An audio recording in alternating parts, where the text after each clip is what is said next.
Hi, everyone. Thank you so much for joining the session today. My name is Gayatri Dathar, and I am the co-founder and CEO of a company called earthen.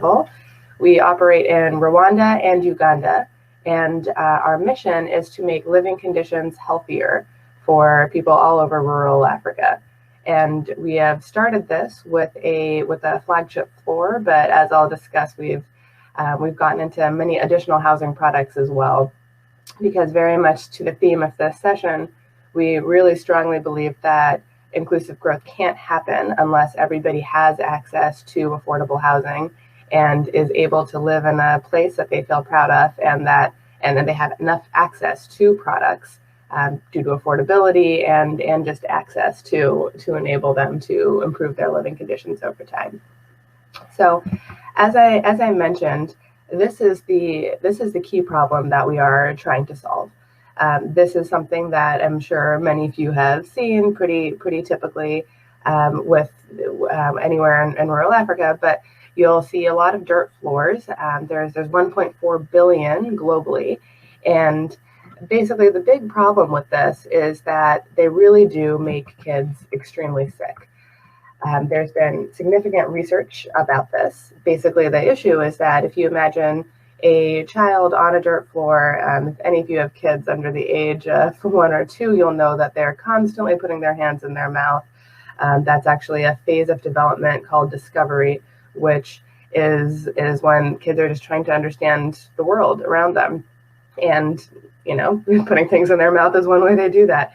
So when you have kids crawling around on a dirt floor, putting things in their mouth, there's just a huge number of diarrheal pathogens and parasites that live and breed in that dirt floor.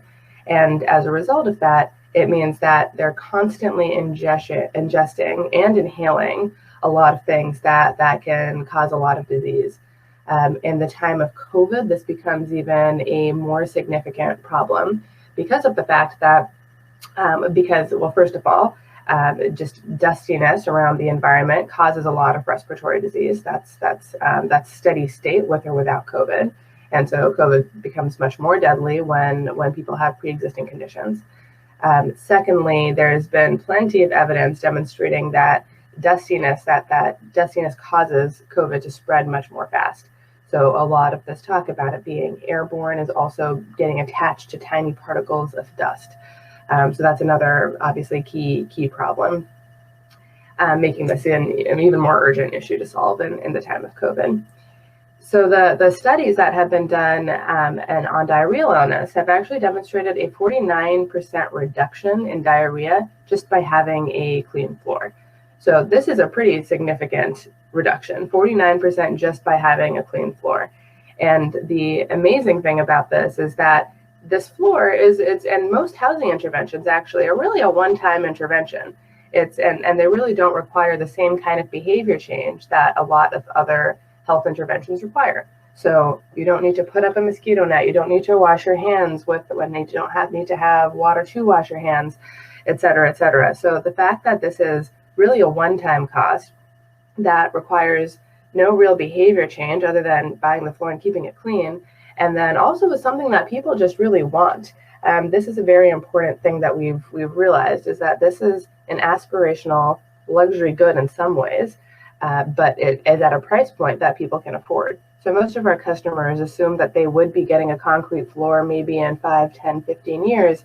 Nobody wants to live on a dirt floor. If they could afford it, they would have already gotten a floor. And the fact that our price point is so much lower, as I'll mention soon, is the reason that they're finally able to afford one with us. So as I already started to get into a bit, this is just the difference in the price points. It's pretty remarkable.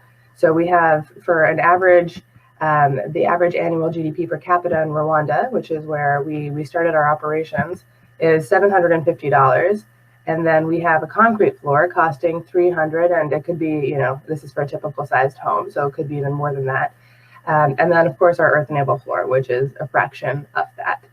So knowing that, of course, dirt floors are extremely bad for health, and that concrete is both unsustainable and unaffordable, In terms of sustainability, I already talked about affordability, but in terms of sustainability, cement and concrete are in fact responsible for a huge number of carbon emissions. Some estimates say 5%, some say 8%. And that means that if we were to replace every dirt floor with a concrete floor, we would be emitting millions and millions additional tons of carbon dioxide emissions. So trying to find a sustainable way to enable people to improve their living conditions is very much core to what earthenable is trying to do. And we fundamentally believe that in order to get inclusive growth, you do need to have sustainability, and you do need to find ways for people to actually access ways to improve their quality of life. Often we find that, especially in funding circles, that housing doesn't tend to be as high up on the agenda as health or education related interventions, which are obviously also extremely important. But we really find these things to be so tightly integrated. Another study that was done by Give Directly showed that Give Directly is an organization that I'm sure many of you are familiar with, that essentially gives people unconditional cash transfers of pretty large sums of money. And over, we see that a huge percentage of those houses, I believe it's about 40%, I'd have to check that number, spend it on housing interventions. So on improving where they live. And this is such a human thing. I know I'm very much preaching to the converted here, but it's such a human thing. When you think about anybody that you know, as you get more money, you improve where you live, you improve your quality of living. I just think back to my initial house myself right out of college when I had no money, compared to then as I became progressing in my career, then of course just you end up living in nicer places. So this is human, yet it's not something that usually factors into the discussion about economic development and inclusive growth. And we really believe that it's fundamental. It's where people spend so much of their time. It matters so much. It's the most expensive asset to everybody. So the fact that that concrete is unsustainable and unaffordable means that progression that I was just talking about is sometimes not possible. So that is where we come in. So this whole story of earthenable actually started in a design school class that I took while I was in grad school. And we were given the design challenge to find a way to make the home or the community in rural Rwanda healthier in some way.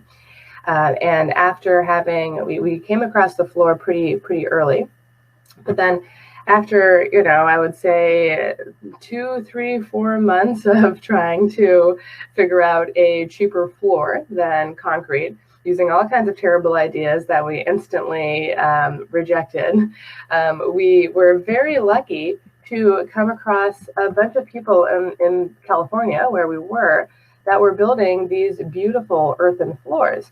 So earthen floors and earthen construction generally has, of course, been what people did for centuries before the advent of Portland cement. But since then has kind of fallen out of favor. But there are these communities of earthen natural builders that we discovered as part of this class that I'm obviously now very much part of, that were building these just gorgeous floors in beautiful high-end homes in the United States. And when we really broke it down, we realized this was literally made of dirt, and there's nothing cheaper than dirt. And so if there is a way that we can bring this beauty to Rwanda, then we might have a really excellent alternative to concrete. So the way these are done is they're basically made of compressed earth and then sealed with a plant oil. So linseed oil is usually used in the United States, where we initially came across technology. And the problem is that when we got to Rwanda, we couldn't get any linseed oil there. Importing it, we were realizing, was going to be very expensive and really drive up our price point. So that is where my brilliant co-founder Rick comes in. So he was also in the class with us, and he basically figured out how we could manufacture our own linseed oil in Rwanda at a much, much cheaper price than it would cost us to import it ourselves.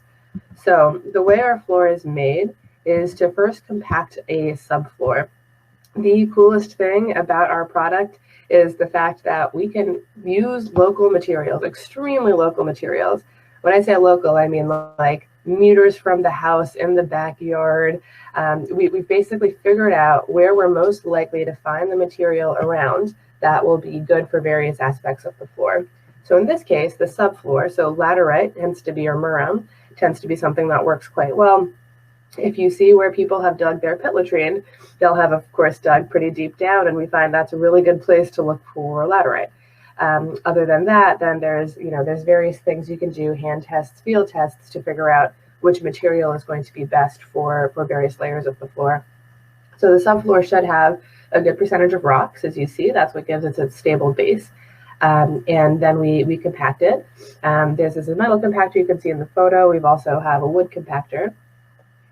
Then on top of that, we put in the sand and clay layer. This is again made from local materials. So we spent several years, 4 of our initial years, literally purchasing material from quarries and figuring out how to get it to very rural last mile households. Obviously very expensive. We all know this. It was driving up our costs like crazy. As we scaled, we saw our cost of goods sold ratcheting up every year, and eventually realized that we could actually create the screed layer, the sand and clay layer, by filtering soils we found around. So another example, if you look in the roadsides of any dirt road, you'll see little gutters. In Rwanda, it's very typical to dig those during community building events, and you'll see water flowing through those in the rainy season, of course. And then that flows, as that water flows, you get the silt and the sand and the clay washing away, and what's left there is sand. So we use very, very small amounts of sand, as you can see. Really, that subfloor is the strength of the floor. That sand layer on top of it is extremely small, so you don't need that much of it. You can really find that around. And then we also can extract clay also by washing soils and getting the very light clay particles out, resulting in these beautiful finishes. And finally, last but not least, this is an extremely important part that I talked about earlier with the oil. So this oil permeates the first couple millimeters of the floor and then hardens to form this plastic-like resin when it dries. So what that means is that it is completely waterproof, it's washable, it's moppable, and it gets harder over time. It's like wine. It's like it will over time continue to polymerize and cross-link and become really strong. So the first couple of months that it's installed, people do need to be quite careful with the floor. We give them a maintenance guide and a repair kit to ensure that any divots as the oil is still curing are solved, because a small issue can become a bigger issue if that's not done. So we figured out how to do that when we've created a business model around the fact that the product gets stronger over time and therefore needs some particular care in the first month. And as a result, the floor is this gorgeous floor that is an alternative to concrete, which is 80% cheaper and also has 90% fewer carbon emissions now. So this is pretty remarkable in our opinion. So far, we've been scaling quite aggressively in the past year. Even this year, as you can see, we've the year's not even done yet, so we'll actually surpass last year. But due to lockdowns associated with COVID, we had to stop operations for a bit, and that has limited our growth. But basically, the demand has been incredible. We find that by bringing and creating a new market that didn't exist before, for a product that people have wanted and not been able to afford, there's just massive amounts of demand for housing products. And again, I know all of you work in this sector, so you know this, but housing is something that matters so much and is unfortunately really not disrupted yet, I would say, in a lot of places. And this is, I think, where all of us come in. As I said at the very beginning of this talk, very excitingly, we are now moving beyond floors. We've realized that in order to build our business model, and every good product needs a better business model, in my opinion, to really make it work, especially with something like housing, which requires a lot of bulky transportation of materials, a lot of decentralized masons that you have to somehow rally together and train. In addition to that, they're expensive products compared to other things that you might be that people might be buying, and as a result, financing is something that is extremely important. So you all already know this, so I won't get deeper into that. But we realized that having solved a lot of those challenges with our business model, what we do is we certify and train decentralized micro franchisees. Those micro franchisees are the ones that sell the floor to customers, and they purchase the proprietary oil from us. But other than that, they are the ones that are owning that customer relationship. And then we come in and we do quality assurance. So we are the ones that actually apply the varnish. That's how we have solved the problem of quality control with the franchise model. So basically, if one of our quality assurance varnishers, that's what we call them, to do that last layer, comes to a floor and sees a floor that's cracked up and rough and not leveled or whatever else, A, of course, they won't varnish it. B, they'll make sure that the franchisee comes back and fixes that floor before it gets varnished. And if they refuse to do so, then they are decertified, and we then take over as earthen to solve that floor problem and make sure that that customer ends up satisfied. The number of masons that we have is across the country is we now have hundreds across Rwanda and Uganda who are building these floors for us, and that means that they all are quite well trained and really exceptional workers. The one thing with earth construction that is just critical to know is that there's really very little room for workmanship to fail. It's not like other products where the workmanship, you can have a really, really good mason or a really bad mason and the product will end up somewhat similar. I think, well, obviously workmanship matters no matter what product it is, always, of course, but there's more degrees of freedom, I would say, for non-earth products. With earth products, if you don't compact it perfectly, if you're not very careful with the way that you build, making sure that the water is flowing the right way, making sure that you've thought about drainage in the right way, the product will fail. So the standards that we have for construction just need to be much higher in order for our entire business to work. And as a result, our masons are just phenomenal. We have I think among the top masons that you'll find in the country for masonry, because frankly, our business wouldn't have worked if we hadn't really done that. So what that means is that, and also for our business model to work, because if we had a lot of masons who were building bad floors and our QA varnishers came to varnish and they couldn't do it, that would obviously make our cost structure not work. So any mason where that becomes a pattern, we also decertify, even if they come back to fix it. So as a result, this business model has led us to people who can not only build floors, is what we realized. So we're now doing earthen plasters. The very exciting thing about our plaster is that our plaster on top of a adobe block, which is how most people build, you can see them in this photo, actually binds really well because it's also earth-based. A lot of the time we see cement plasters on top of a mud brick, and then because water can't get through the cement and then starts to erode the brick layer over time, you see the cement falling off. So the fact that A, it can't breathe, and B, it can't bind means that cement plasters you often have to redo. We're finding that our plaster, which has a layer of varnish, is almost like, if you all know Gore-Tex, it's this fabric that has small enough pores that water can't get in, but vapor can get out, so it's breathable but waterproof. Our varnish is kind of the same thing. If you zoom into the varnish molecule, it's like a tiny little mesh where water molecules themselves can't get through.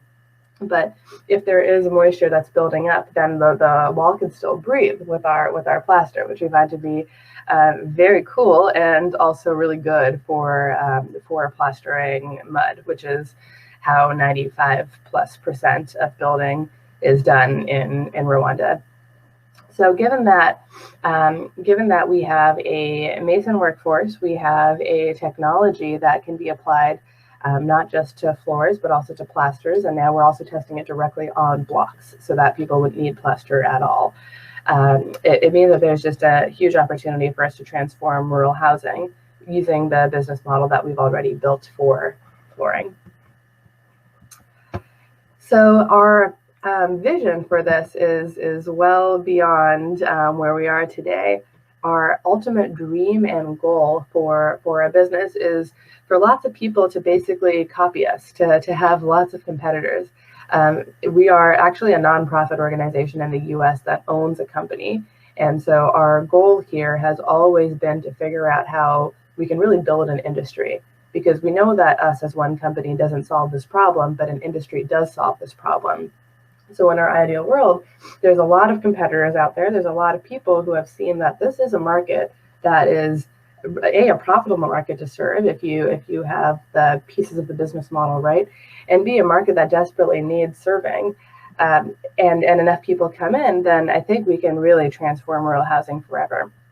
So our goal here is to basically spur copycats. If anybody here, even on this call, is interested in replicating earthen-able's business model in another country, we are very happy to. We have a process to go through to work on what a partnership might look like, and to explore that up front. And then if we think that it makes sense, that's a good fit, we would basically transfer the technology, do as much consulting as needed to help you get off the ground. And that's really how we see this scale strategy happening. That's how we see it being possible, is by lots of other people coming in and replicating what we have already done. So that is not just something that we think is going to be an externality of our work, but very much the goal of our work and the point of what we're trying to do. Thank you so much for staying this long. I wish I could take questions and answers, but unfortunately not. But my email address is, I think it will probably be shared, but Gaia3, my first name, at earthenable.org. And would love to stay in touch with any of you. Thank you so much.